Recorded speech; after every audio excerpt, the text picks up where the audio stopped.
Ny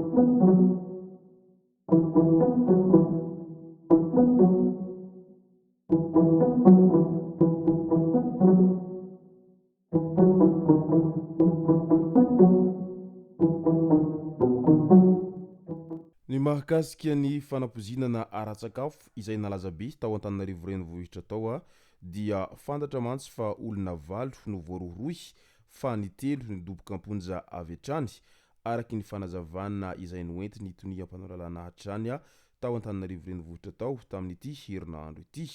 Ka ny pitsopitsony mahakasika an'izay nifakafakena amintsika ato anatin'ity vidéo ity ka manasa antsika rehetra anaraka an'ity vidéo ity hatramin'ny farany.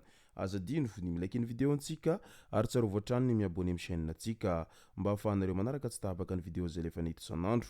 Tsy ampy andrela moa isika fa avy hatrany tonga de vavany ndao ary.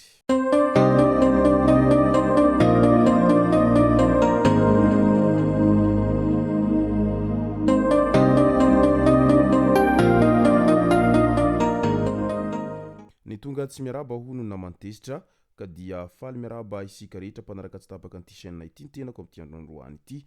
Arakin'izay efa natsipiky tary am-piandohana izay dia ny mahakasika ny toy ny ilay raharaha fanapozinana ara-tsakafo no tena iompanantsika ato anatin'ity vidéo ity. Raha ny raharaha famosaviana olona teny Ambohimangakely izay famosaviana ka nahafaty olona efa mahatratra 1 be izao amin'izao fotoana izao dia fantatra fa efa niakatra fampanoavana ireo izay voarohorohy tamin'izany raharaha fanapozinana izany ka telo no nahiditra ponja vonjomaika eny an-tanimora.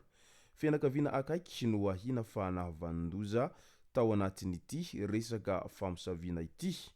Tsy mbola voafaritra ny fotoana hanaovana fitsarana azy ireo. Nahazo fahafahana vonjomaika izy mianaka izay mpikarakara sakafo. Vehivavy zoabavy ny tompona aniversera ny iray. Izy izay zoabavy n'ilay tompona aniversera misy disadisa tsy fankazahona amin'ny tompony fanasana teny Ambohimalaza.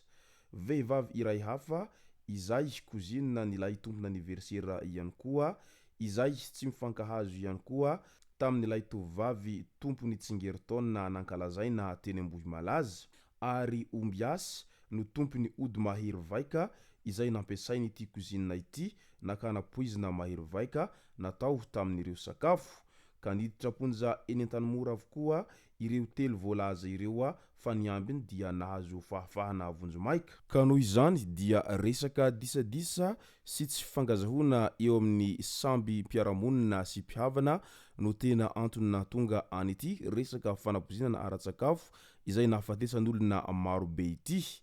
Ka isan'ny voarohorohy tao anatin'izany moa ny vadiny mpilalao baolina kitra malaza raha ho an'i Madagasikara tsy iza moa izany fa vadiny Koloina Razafindranaivo izay nendriky andrehana ny vadiko araky ny voalazany ity farany hatrany. Nitondra ny fanazavana mahakasika an'izay moa ny tenany ary isan'ny niaromafy an'izay vadiny izay nolazainy fa voaendrikendrika tao anatin'ity resaka fanapozinana ara-tsakafo ity. Anisan'ny voarohorohy sy voatondro tao anatin'ny raharaha fanapozinana ara-tsakafo ny vadiko izay nasandratry ny aina mendrika lavorary. Tsy nampoiziko ary tsy nampoizinay satria na ny fisiny iny aniversera iny aza tsy fantatray na ireo fianakaviana ireo aza tsy nanasanay akory. Ny nahagaga anay dia nendrika andrehana sy voatondro fa niaraka tamin'ilay olona nahavita nampoizina izy. Ilay olona milaza fa miasa ato aminay nefa izy tsy mendrika aza tsy mifankahita sy tsy miresaka akory. Savaina ny finday tsy misy na inona akory araky ny voalazany rakolona hatrany dia gaga ihany ny tena ho izy raha vantany voanandre an'izay fa nendrikendrehana izay nahazo ny vadiko izay. Eny rariny sitsy ny raha toaka izay no fihetsika izay naseho n'ity mpilalao baolina kitra malagasy ity satria ny olona tsirairay dia tsy maintsy samy hiaro ny tenany sy hiaro ny vadin-defimandriny avokoa satria izay raha teo no marika ny fifankatiavana. Fa tadidio anefany fa tsy misorotra ankandrina ny mpanao ratsy ary tsy ny zavatra rehetra ataon'olona eo ankaiky anao akory dia miaraka ho fantatrao avokoa fa misy ihany ny tsy fantatrao sy ny tsy hitanao amin'izy ireny.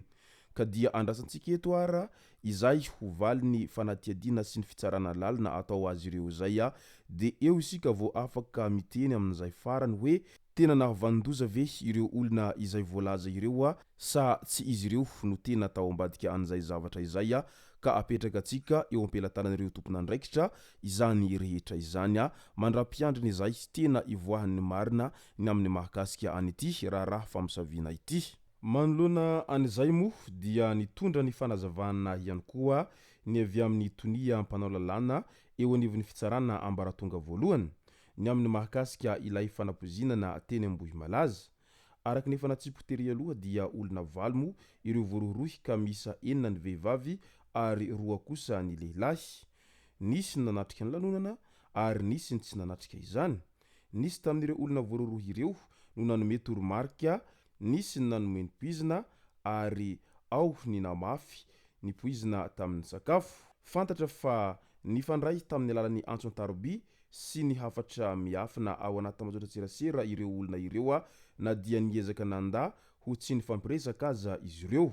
Nisy ny fisavana tranon'ireo voampanga ka nahitana ny singa izay ahafahana miampanga azy ireo.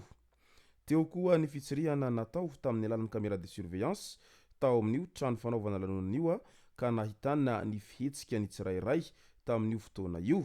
Tsy azo atao ny mamoaka ny anarana na ny sarin'ireo olona voarohorohy ireo eny amin'ny tambazotra-tserasera na eny amin'ny haino vakijery mba hanaja ny atao hoe principe de la présomption d'innocence, izany hoe mbola heverina ho tsy meloka ny olona iray raha toa ka mbola tsy misy didim-pitsarana raikitra izay manameloka azy ireo.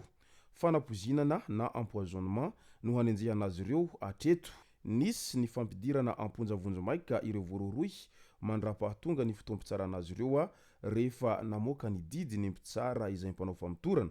Mety ho voasazy anterovozona mandra-pahafaty izy ireo ho iatran'ny fanazavana raha toa ka tena meloka tokoa ireo olona izay voampanga ireo. Fa hatreto aloha dia mbola miandry an'izay fotoam-pitsarana azy ireo zay isika vao afaka mamantatra fa tena meloka ve izy ireo sa tsy izy ireo no tena tao ambadika an'izay resaka fanapozinana ara-tsakafo zay. Ka aleo ara samy miandry avokoa isika rehetra ny amin'izay hoe ny tena mahameloka sy ny tsy mahameloka an'ireo izay voampanga ireo zay fa aza diso hoentim-polo loatra fa ny fotezitra tsy ananandrariny. Izay no masaka azona roso tao anatin'ity video ity tomboko lasy tomboko vavy ka dia misaotra antsika rehetra nanaraka an'ity video ity hatramin'ny farany. Aza dino ny milaiky ny video antsika ary tsarovatra hatrany ny miabone amin'ny chaîne antsika mba ahafahanareo manaraka tsy tabaka ny video zay lefa nahito isan'andro. Tomboko lasy tomboko vavy mankasitraka dia mirary soa.